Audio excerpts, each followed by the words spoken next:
ബിരിയാണിയുടെ കാര്യത്തിൽ എപ്പോഴും ഒരു വീക്ക് ആയിരുന്നു. ഒരു കോൺഫിഡൻസിൽ ആൾക്ക് പറയാൻ പറ്റുന്നുണ്ടായിരുന്നില്ല. നമ്മൾ അവിടെ ഒരു ട്രെയിനിങ് കൊടുത്ത് ഒരാളാക്കി കൊടുത്തു, അദ്ദേഹവും ചെയ്ത് രക്ഷപ്പെട്ടു. ഈ കടക്കാരൻ നല്ലൊരു ബെനിഫിറ്റ് ഉണ്ടായി. അപ്പൊ ഇതെന്ന് പറഞ്ഞു കഴിഞ്ഞാല് യൂട്യൂബില് നിങ്ങൾ പല ആളുകളും നോക്കി കഴിഞ്ഞാല് അത് പഠിച്ച ആളുകളുടെ റിവ്യൂസ് ഒക്കെ നമ്മൾ ഇടാറുണ്ട്. അത് കണ്ടിട്ടുള്ളവരൊക്കെ ഒന്ന് വൈ എന്നൊന്ന് ടൈപ്പ് ചെയ്തേ, കാണാത്തവര് എന്നൊന്ന് ടൈപ്പ് ചെയ്തേ.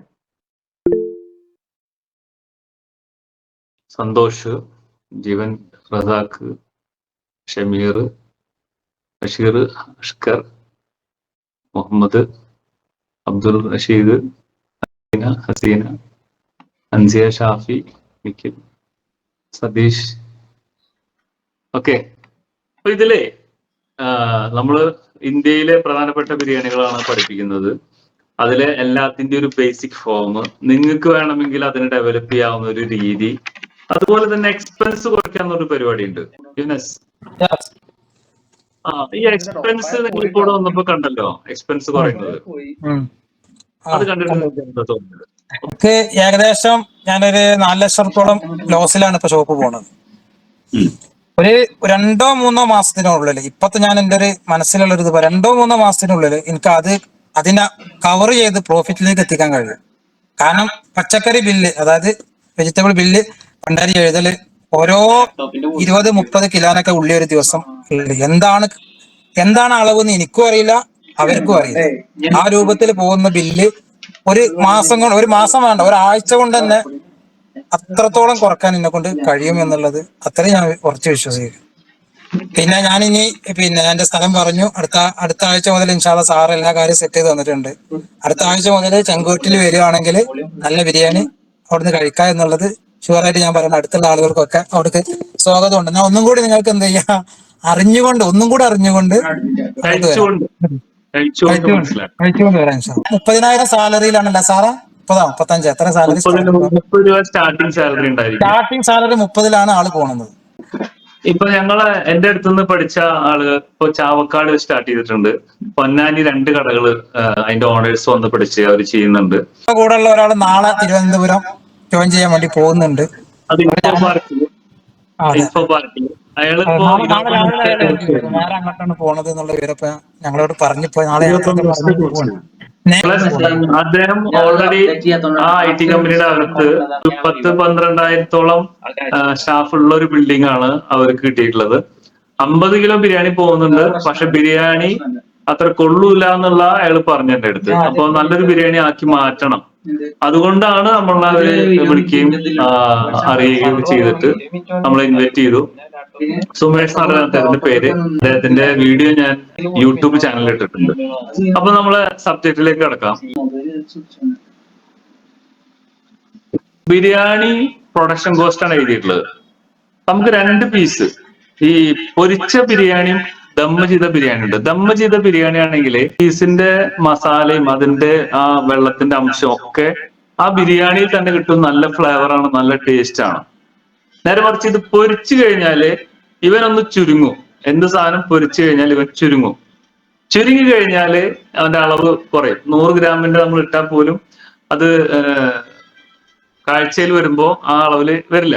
പ്രൊഡക്ഷൻ കോസ്റ്റ് എന്ന് പറയുന്നത് ഇന്നത്തെ കാലഘട്ടത്തിലെ ഈ പരിപാടി ചെയ്യുന്നവർക്കൊന്നും ഇതിന് യഥാർത്ഥത്തിൽ എന്താണ് ചെലവ് വരുന്നത്. ഇന്ന് ഒരു ചിക്കന്റെ വില എന്ന് പറയുന്നത് ഇത് ബിസിനസ്സുകാർക്ക് കൂടിയിട്ടാണ് മെയിൻ ആയിട്ട് 240-260 ആ റേഞ്ചിലാണ് ഒരു ചിക്കൻ പീസിന്റെ മീൻസ് ഒരു കിലോ ചിക്കന്റെ വില. അപ്പൊ ഇതിനെ നമ്മള് 100 ഗ്രാം, 50 ഗ്രാം, 80, 70, 60, 110, 120 ഇതൊക്കെയാണ് ഒരു പീസിന്റെ ഏകദേശം ഒരു റേഷ്യോ വരുന്നത്. അപ്പൊ ഈ പൊരിച്ച പീസിനുള്ള പ്രശ്നം എന്ന് വെച്ച് കഴിഞ്ഞാല് 70% ചിക്കൻ ശരിക്കും ചിക്കൻ ഈറ്റബിൾ ഉള്ളൂ. മറ്റേ നമുക്ക് ശരിക്കും കഴിക്കാൻ പറ്റില്ല. അപ്പൊ ചവച്ച് നമ്മൾ അതിനെ മറിച്ച് ദമ്മാണെങ്കിൽ 95%, 98% നിങ്ങൾക്ക് ധൈര്യമായിട്ട് നല്ലോണം കഴിക്കാൻ പറ്റും. അത് ദം ബിരിയാണി കഴിക്കാത്തവർക്ക് അത് ശരിക്കും അറിയാൻ പറ്റില്ല.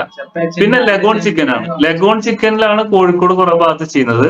പക്ഷെ സത്യത്തില് ബ്രോയിലർ ചിക്കനിലാണ് ടേസ്റ്റ് ഉണ്ടാവുക, നല്ല സോഫ്റ്റ് ആയിട്ട് ഇരിക്കുക. പക്ഷെ പച്ചക്ക് ദമ്മടിക്കാൻ അറിയാത്തത് കൊണ്ടാണ് ഇവരൊക്കെ എന്ത് ചെയ്യുന്നത്, ആ ചിക്കനിലേക്ക് മാറിയിട്ടുള്ളത്. അതും ഇതേപോലെ തന്നെ കല്യാണത്തിനൊക്കെ വിളമ്പുന്ന പോലെ വിളമ്പി കഴിഞ്ഞാൽ കസ്റ്റമർ സാറ്റിസ്ഫാക്ഷൻ കുറയും. അവർക്ക് ആ ശരിയായ ടേസ്റ്റിൽ ഇത് ബിരിയാണി ഫുൾ ഫ്ലെഡ്ജ് കഴിക്കാൻ പറ്റില്ല. രണ്ട്, പ്രൊഡക്ഷൻ കോസ്റ്റ്. നമ്മളിപ്പോ ഓരോ ആഴ്ചയിലും പ്രൊഡക്ഷൻ കോസ്റ്റ് എടുക്കും. ഇഞ്ചി എത്ര, വെളുത്തുള്ളി എത്ര, എത്ര ഉപ്പ്, എത്ര ഗ്രാം ഓയില്, ഇങ്ങനെ കൃത്യമായിട്ട് നമ്മൾ എന്ത് ചെയ്യും, ഇതിനെ അളന്നെടുത്തിട്ടാണ് ഗ്യാസ് അടക്കം എത്ര ഒരു ബിരിയാണിക്ക് എത്ര കോസ്റ്റ് വരുന്നുള്ളത് കണക്കാക്കും. അപ്പോ നമ്മളിപ്പോ ഇവിടെ ചെയ്തിട്ട് ഇവിടുന്ന് സെയിലും ചെയ്യുന്നുണ്ട്. പഠിപ്പിക്കുന്ന ഭക്ഷണങ്ങൾ ഇവിടെ കഴിക്കും, ബാക്കിയുള്ളത് പുറത്ത് സെയിൽ ചെയ്യും, പുറത്തേക്ക് കൗണ്ടറുകളിലേക്കും കൊടുക്കും. അപ്പോ പ്രൊഡക്ഷൻ കോസ്റ്റിൽ നമുക്ക് ഏകദേശം ഒരു 70,000 രൂപ മുതൽ 1,00,000. ഇവിടെ എന്ന് പറയുമ്പോ പഠിപ്പിക്കാൻ വേണ്ടിയിട്ട് കുറച്ച് സ്പ്ലിറ്റ് ചെയ്ത് പഠിപ്പിക്കുന്നതുകൊണ്ട് കുറച്ച് ഗ്യാസ് എക്സ്പെൻസും മറ്റു കാര്യങ്ങളും ഒരല്പം കൂടും. മറ്റുള്ള സ്ഥലങ്ങളിലാണെങ്കിൽ അല്ലെങ്കിൽ മറ്റുള്ള രീതിയിലാണ് ചെയ്യണമെങ്കിൽ നമുക്ക് 1,00,000 രൂപ വരെ നമുക്ക് എന്ത് ചെയ്യാൻ പറ്റും, ഒരു കുറ്റി ഗ്യാസ് ചെയ്യാൻ പറ്റും. യുനസ് ലൈനിൽ വരുമോ? നിങ്ങൾക്ക് എത്ര രൂപയുടെ ബിസിനസ്, എത്ര ഗ്യാസ് വരുന്നുണ്ട്? 2 കുറ്റി ഗ്യാസ് ഞാൻ വെക്കുന്നത്. ആകെ 7 കിലോ ബിരിയാണി, 10 കിലോ ഊണും 7 കിലോ ബിരിയാണിയാണ് ആ വെക്കുന്നത്. പിന്നെ പൊറാട്ട. ടോട്ടൽ സെയിൽ എത്ര? ടോട്ടൽ സെയിൽ ഇപ്പൊ 25 അബോവ് മിനിമം. അപ്പോ ഈ സാധനങ്ങള് നിങ്ങളവിടെ പറഞ്ഞല്ലോ നേരത്തെ, ഇഞ്ചി, വെളുത്തുള്ളി, പച്ചമുളക് ഇതൊക്കെ ഉപയോഗിക്കുന്നുണ്ടല്ലോ. ഇത് നിങ്ങളിപ്പോ ഇത്ര ദിവസം അവിടെ വെക്കുകയും കഴിക്കുകയും ചെയ്തല്ലോ, നിങ്ങൾക്ക് എന്ത് തോന്നി? എന്താ, നമ്മളെ ബില്ലൊക്കെ കണ്ടു കഴിഞ്ഞാല് ഇവിടെ ടോട്ടൽ 2 ഷോപ്പ് പോകുന്നതിനേക്കാൾ അതിലും മുകളിൽ വരും നമ്മളെ പച്ചക്കറി ബില്ല് ടോട്ടല്. കാരണം അത്രയും ബില്ലാണ് നമുക്ക് വരുന്നത്. കാരണം കൺട്രോൾ ചെയ്യാൻ ഒരിക്കലും എക്സ്പെൻസ് ഇപ്പോഴത്തെ കാലത്ത് കൺട്രോൾ ചെയ്യാൻ പറ്റുന്നില്ല.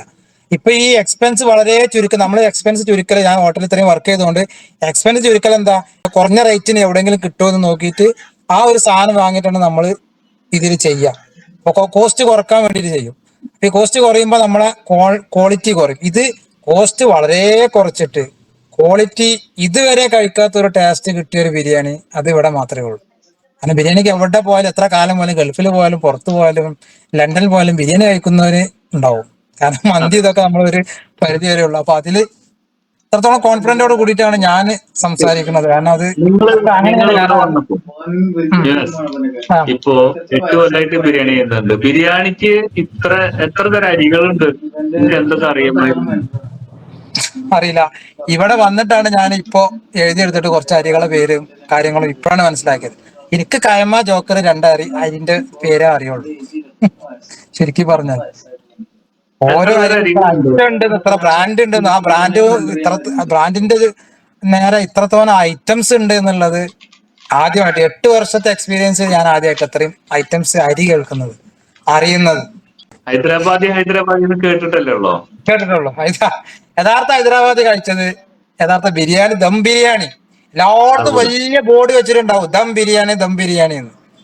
ആദ്യമായിട്ട് ദം ബിരിയാണി എന്താണ് കഴിച്ചതെന്നുള്ളത് അത് സാറ് പറയുമ്പോ ചിലപ്പോ ഇവർക്ക് തോന്നും ഇതെന്ന് സാറ് ഇത് പറയാം. പക്ഷെ ഞാൻ അനുഭവിച്ചതുകൊണ്ട് പറയാണ്. 5 ദിവസമായി ഞാനിവിടെ. ശരി, പച്ചക്ക് ഇറച്ചി കുഴച്ചു വെച്ചിട്ട് എടുത്താല് ആരെങ്കിലും പറയും അത് പൊരിച്ചല്ലാന്ന്. പൊരിച്ചവർക്ക് വേണ്ട സാറ്റിസ്ഫാക്ഷൻ പൊരിച്ച പോലെ ആവും ചെയ്യും, പഞ്ഞി പോലെ ആവും ചെയ്യും. അതുമല്ല, ഈ മസാല ടേസ്റ്റ് കൊണ്ട് ചെല്ലുമ്പോ ഇപ്പൊ ഞങ്ങൾക്കൊക്കെ അനുഭവിച്ചത് ഇത് പറഞ്ഞാല് പീസ് വലിപ്പം കുറഞ്ഞ് എത്ര നമ്മള് 100 ഗ്രാമിന്റെ മേളില് പീസ് വലിപ്പം കൂട്ടിയാലും കുറഞ്ഞ് എന്നുള്ള പരാതി ഉണ്ടാവും.